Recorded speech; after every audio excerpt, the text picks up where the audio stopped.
বিহু সেই হৰ্ষবৰ্ধনৰ বিনয়বান দিন আমাৰ এই আপুৰুগীয়া ইয়াৰ আমোদটো স্বৰূপ অসমৰ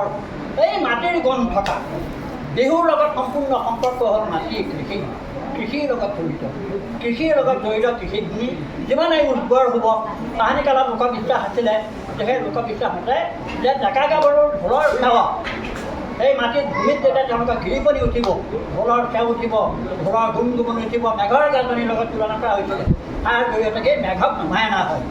আৰু ডেকা গাভৰুৰ সেই বিহুতলিৰ যিখিনি বিহুতলিৰ যি তাত গিৰিপনি তাৰ জৰিয়তে মেদিনী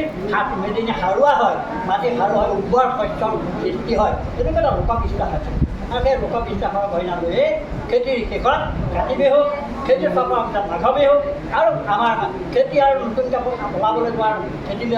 আৰম্ভ খেতি ইতিমধ্যে সামৰিছে নতুন কৃষিকৰ্মৰ কাৰণে আগবাঢ়িব লাগে এই মাজৰ সুন্দৰ বসন্তৰ এই সুন্দৰ সময়ছোৱাত ততে বিৰিখে চাৰিবাৰ সুন্দৰ এটা প্ৰাকৃতিক সৌন্দৰ্য সৃষ্টি হৈছে এনেকুৱা এটা সময়ত সেই তাহানি কাৰণতে ভাস্কৰ বৰ্মাৰ দিনৰ বাবে অসমত এই ৰঙালী বিহু বা এই বিহু উৎসৱ এতিয়া কথা হ'ল সেই বিহুৱে যিটো গতিৰে আহি থাকিল এটা সময়ত বিহুক অস্তিত্ব বুলি গণ্য কৰা হৈছিল ইংৰাজসকলৰ দিনত আমাৰ অসমৰ বহুত মই নাম নকওঁ এতিয়া ভালমান কবি সাহিত্য কবি নহয় ভালমান লক্ষ্যপ্ৰতিষ্ঠ সমালোচকে অসম বিহুক এক প্ৰকাৰ তাৰমানে নষ্টালজিক এক প্ৰকাৰ তলৰ তেনে মানে নিম্ন স্তৰৰ এটা মানুহৰ তাৰমানে নিম্ন স্তৰৰ এটা নৃত্য বুলি এটা গণ্য কৰিছিল কোনো কাৰণতে সমাজলৈ আহিব নিদিছিল সেইকাৰণে গছৰ তলত বাঁহৰ তলাই এই বিৰিখৰ তলত আমাৰ এইকেইটা আছিলে জেগা বিখ্যাত বিহুতলি দুখন আছিলে আমাৰ এতিয়া এখন আছিলে আমাৰ এতিয়া যেতিয়া আমি যিখন মধুপুৰ বুলি আমি তাত ক'লোঁ মধুপুৰৰ ওচৰত টকামূলৰ পৰা বৰগছ আছে আমি তাকে আজিৰ পৰা প্ৰায় ৭০ বছৰ আগত দেখা আমাৰ মনত আছে তেতিয়া তাত এখন ভিতৰত গোটেই অঞ্চলৰ মানুহে ডেকা গাভৰু বিশেষকৈ ডেকা গাভৰু তাত বিহু পাতিছিলে আৰু আমাৰ যেতিয়া ঢিলাধুৰাই গাঁও আছে তাত আছিলে তাত এজোপা আখতৰ তলত মাটি দৈ পুৰি এটা আছিলে সৰু এটা ডাঙৰ আখত আছে আখতৰ তলত আমাৰ ঘাঁহি ঘেলতীয়া মৰণা কৰি গাছ চলাই সেই অঞ্চলৰ ডেকা গাভৰুসকলে তাত বোলে লুকাই চুৰি কৰি তাত বিহু পাতিছিলে গাঁৱত বিহুৰ সন্তান নাছিল আৰু তাকে চাবৰ কাৰণে আমাৰ বিশেষকৈ ডেকাসকলে বিভিন্ন লুকাই চুৰ কৰি গাঁৱত গৈ তেওঁলোকে বিহু উঠাইছিল এই ধৰণে গৈ এটা সময়ত সেই পথাৰৰ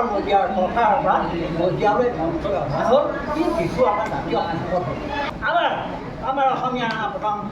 জ্ঞান স্বৰূপ অসমৰ কলা কৃষি প্ৰধান বাহিৰলৈ যাবলগীয়া হ'লে সেইটোৱে হ'ল পথাৰ আৰু বহাগ বা বিহুৰ অসম গতিকে এই বিহু আমি জীয়াই ৰাখিব লাগিব কোনো কাৰণতে এটা জাতি অকল ভাষা শুদ্ধকৈ ক'বলৈ আৰু লগতে ভাষা সুন্দৰকৈ প্ৰকাশ কৰিব তাৰ কলা সৃষ্টি সুন্দৰকৈ আগবঢ়াই দিবৰ কাৰণে প্ৰত্যেক জাতিৰ একোটা কম চেষ্টা লাগে আৰু সেই চেষ্টা আজি হৰি মন্দিৰত বুজিয়াত আমি কম লওঁ আহা যে আমাৰ স্বয়ং কৰি থকা কথাবিলাক সি যেন পুনৰ সত্য তেওঁলোক হয় আজি দেখা গৈছে বিভিন্ন ধৰণৰ কথা আমি পথাৰৰ মাজলৈ যে যাওঁ আমাৰ এটা খেতি শেষ হ'ল তাত গোটেই কথা উদং হৈ আছে এইখিনি কথা যাতে নাইকিয়া হয় অচিৰেই যাতে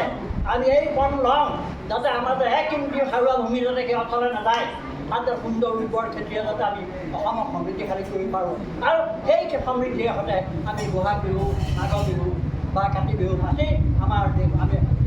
আমি জগতত আমাৰ অসমীয়াৰ নাম উজ্জ্বল কৰিব পাৰোঁ গতিকে ভৱিষ্যতে এইখিনি আশা কৰিলোঁ সকলোৱে ৰাজ্য আৰু চৰকাৰ ৰাইজ তথা সকলো মিলি যাতে অসমৰ কলা কৃষ্টি সংস্কৃতিক আগবঢ়াই লৈ যাব পাৰোঁ তাৰ কাৰণে আজি পবিত্ৰ দিনত আমি প্ৰভুৰ ওচৰত তেওঁলোকে আপোনাসকলৰ সেই ওচৰত আমি আশা কৰিলোঁ আমি সকলোৱে নিজক চিনি পাবলৈ চেষ্টা কৰক কোনো কাৰণে নিজৰ মাত কথা সাজ পোছাক কোনো কাৰণে বিকল্প নিদিব কোনো কাৰণে তথাকথিত আমাৰ যিটো সভ্যতা তথাকথিত যিটো আমাৰ বিভিন্ন ক্ষেত্ৰত যিবিলাক আমাৰ নিয়ম আহিলে বাহিৰৰ পৰা আমি নিজৰখিনিকে বেয়া পায় বাকচৰ ভৰ কাপোৰখন ভৰ কাপোৰখন বেয়া পায় আমি বজাৰৰ পৰা চিনি আনিছোঁ বেলেগ